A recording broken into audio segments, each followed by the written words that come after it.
25 নম্বর ছিল বলছে অনিত জানাত সুজন্য উপাস সাথে সেবিত তরদেব মুতুসিরি পরায়ণা।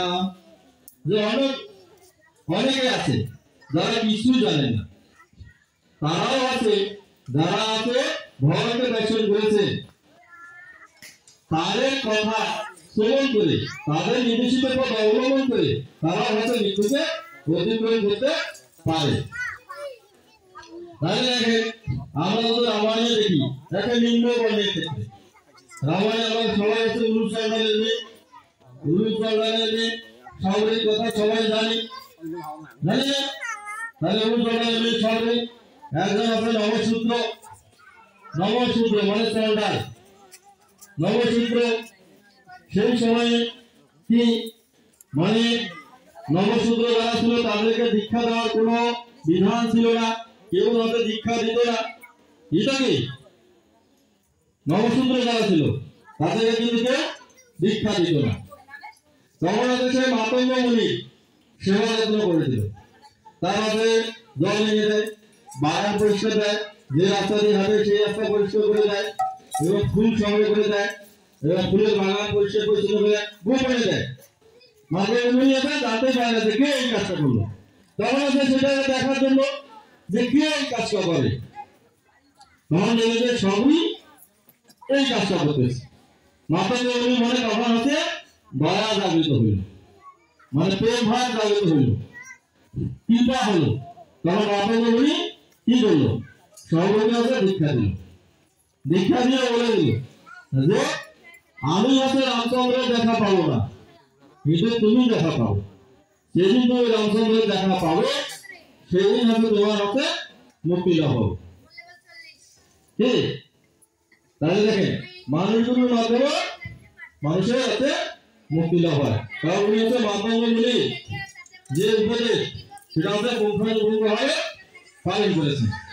তাহলে আমাদের কাছে দুই ভাবে হয়, এখন হচ্ছে মানুষগুলো যিনি হবে বা মানুষগুলো হবে যিনি, তার হচ্ছে মাতঙ্গ মুনির মতো পাওয়ার থাকতে হবে।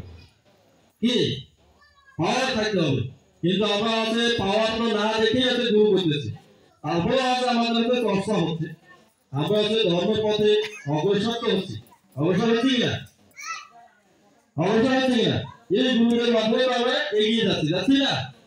তাহলে এটা হচ্ছে আমাদের মানে গুরু, ওই গুরুর কাছে আমাদের নিয়ে যাবে, একদিন আছে একদিন নিয়ে যাবে। এই জন্য আছে কখনো হচ্ছে মানে গুরু নিন্দা করা ঠিক না।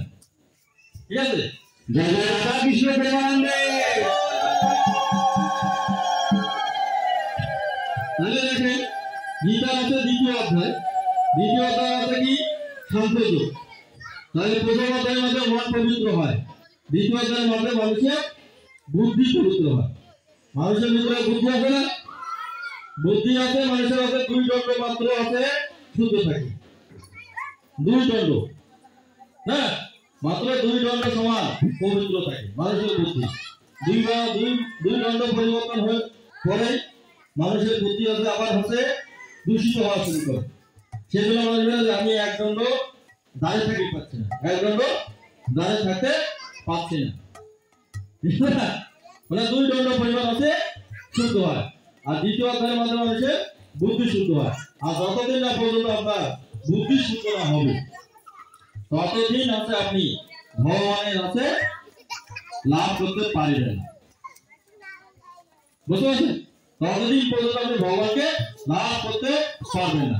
তাহলে হচ্ছে দ্বিতীয় অধ্যায়ে যখন হচ্ছে মানে অসুর বিবলিত অবস্থায়, ব্যাকুল অবস্থায় ভগবানের নিকট হচ্ছে আবেদন করলেন আমি আর যুদ্ধ করিব না, তখন হচ্ছে ভগবান হচ্ছে তাকে কি বললো, তুমি হচ্ছে নপুংসক, তুমি একজন কীর্তিমান ব্যক্তি হয়ে তোমার কীর্তি যশ নষ্ট করতেছ এবং তুমি হচ্ছে স্বর্গলোক থেকে হচ্ছে কি নরক লোকে গমন করতেছ, তুমি উচ্চগামী না হয়ে আছো অধগামী হচ্ছ। ঠিক? গীতা দ্বিতীয় অধ্যায় শুনতে হচ্ছে যে তন্ত্র থা তৃতীয় বিষ্ণম ও সুপূর্ণা কুলেক্ষণ বিষাদমিদম বাক্য উবাচ মধুসূদন। ভগবান বলে কুলস্য কলসমিদম বিষ্ণু সমুপস্থিত অনাদি দুষ্কর্ম স্বর্গ অকৃতি কর্মার্জুন পূর্বমাসগম পার্থ নৈনাতে উপপদতে সুদূরে দেবলাম তত্ত্বতে ঈশ্বরপরতা কথম বিষ্ণু সংখ্যে ধনস্ব মধুসূদন বিষ্ণু বিপুল স্বামী পূজা